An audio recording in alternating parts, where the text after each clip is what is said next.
Hello po sa inyong lahat mga ka-crypto. Ako po si Pinoy Crypto Trader at sa video na ito ay atin mong pag-uusapan ang tatlong mga factors o bagay na makakapag-decide kung ang presyo ni Bitcoin ay handa na po ngayong buwan ng October. Ayan, October po ang tawag at hindi po October. Ayan, bago po tayo magpatuloy ay nais ko lamang po munang bigyang linaw ang aking disclaimer kung saan ang nilalaman po ng video na ito ay hindi po ito isang financial advice. For education and information purposes lamang po ang layunin nito. At ayan mga ka-crypto, ang unang-una po na factor ay ang broader market conditions. Ang unang factor ay yan po yung kalagayan ng broad market condition, lalo na ang ekonomiya ng bansang US. Base po sa kasaysayan ay ang October ay isa po itong positibong buwan para kay Bitcoin. Mula po sa taong 2013, ang average return ni Bitcoin tuwing October ay nasa mga 22.9% at ang median return naman nito ay nasa 27.7%. Ibig sabihin, kung magiging pabor ang macroeconomic conditions ay maaaring magpatuloy ang pagtaas ng presyo ni Bitcoin. Ang estado ng ekonomiya ng bansang US ay may malaking epekto po ito sa presyo ni Bitcoin. Kung magpapatuloy ang pag-loosen ng monetary policy ng Federal Reserve tulad ng pag-cut ng interest rates, ay maaaring tumaas ang liquidity sa market.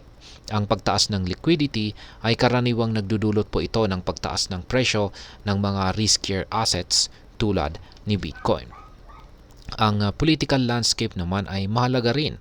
Sa kasalukuyan ay parehong presidential nominees sa US ay sumusuporta po sa crypto innovation ngayon, kung saan ay maaaring magbigay ng kumpiyansa sa mga investors at magdulot ng karagdagang capital inflows sa market. Ang pangalawang factor naman ay ang spot market buying. Ang pagtaas po ng buying activity sa spot market. Ayan, ang spot market ay kung saan ang mga investor ay bumibili ng Bitcoin sa kasalukuyang presyo nito.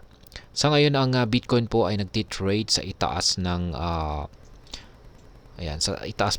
short-term holder realized profit, kung saan ay ngunit ang enthusiasm po ng mga investor ay hindi pa ganun kataas.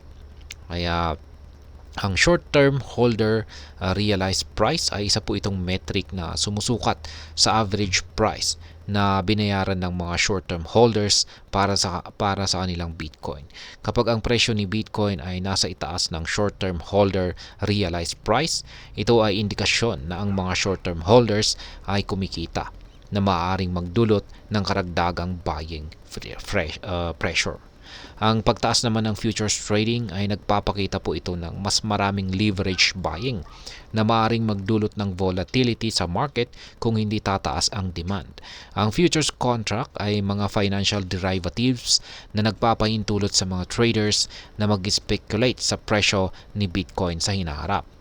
Ang pagtaas po ng open interest sa futures market ay indikasyon na maraming traders ang nag-i-expect ng paggalaw sa presyo ni Bitcoin. Ayan, dito naman po tayo sa pangatlong factor ay ito po yung tinatawag na global M2 money supply. Ang M2 money supply ay ang kabuuang halaga ng circulating money sa ekonomiya, kasama na ang cash at deposits dyan. Maraming naniniwala na ang presyo ni Bitcoin ay may kaugnayan sa global M2 money supply. Kapag tumaas ang M2, ibig sabihin ay tumataas ang global liquidity. Kung ang pagtaas ng M2 ay dahil sa pagprint ng pera ng central banks o pagbaba ng interest rates, maaaring tumaas ang inflation. Sa ganitong sitwasyon, si Bitcoin na madalas ituring na hedge laban sa inflation ay maaaring tumaas ang presyo. Si Bitcoin ay madalas ituring na digital gold dahil po sa kakayahan nitong mag-hedge laban sa inflation. Kapag tumataas ang inflation, ang value ng fiat money ay bumababa. Kaya't ang mga investors ay naghahanap ng alternative assets tulad ni Bitcoin na may limited supply.